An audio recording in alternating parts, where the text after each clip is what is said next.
O boğumdun içinde geldi ağız. Orake iki yolun ortasındaki bardür jönünü aytqım keledi da.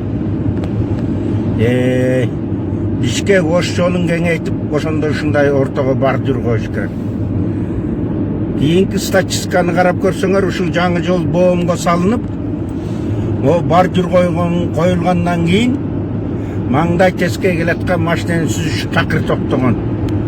Ошонун кесепетинде адам өлүмү дагы аябай кескин түрдө азайган ушул боомдун ичинде. Же болбосо билесиңер, мондай тайгалак жолдон ары бери алып эле урунушуп эле маңдайынан келатканы, обгонго чыгып баратканы. Могу 4 багыттуу жол. Бул өзү жакшы экен, анан эң негизгиси ортосун тосуп койгон. Буюрса Ысык көлдүн айланасын так ушундай кылыш керек да. Эми өткөндө урматтуу президент айтты эле, могу балыкчы Барскон жолун ортосуна ушундай бардыр коюп деп. Ушул эң керек экен. Муну коюш үчүн бирок Ош Бишкек жолун аны кеңейтиш керек. Ага эмне деген каражат керек. Атиги альтернативный жолго сөзсүз ушу бардыр коюш керек. Билбейм, алар кандай планда коюп атат. Эми ал жерде туннель болгонтот, эстакадный көпөрө болгонтот, ал жол шумдук эле болот эгерде сапаттуу кылып өткөрсө. Ошол достор, мына боомдун ичинен чыгып бартабыз. Мына көрдүңөрбү, могу бардырлар аябай сактап калат да. Кырсык болуп, тияктан келаткан же бияктан келаткан машина тайгаланса дагы, могу бардырды сүзүп, тигинтип минтип токтоп калат.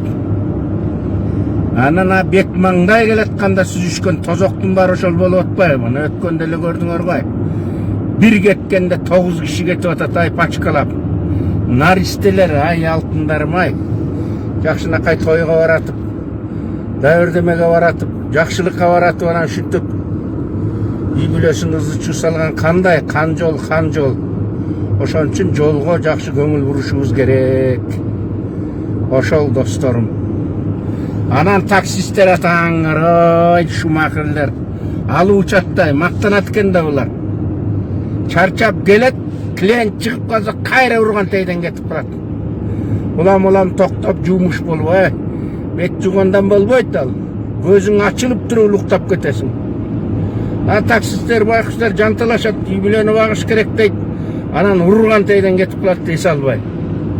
Ошондуктан таксисттерге да айтарбыз, анан учуруп айдайшат го. Мына могу көлдүн бусиктерин көрсөң, ай 140 менен кетип баратат, ичи толтура киши учаттым эле.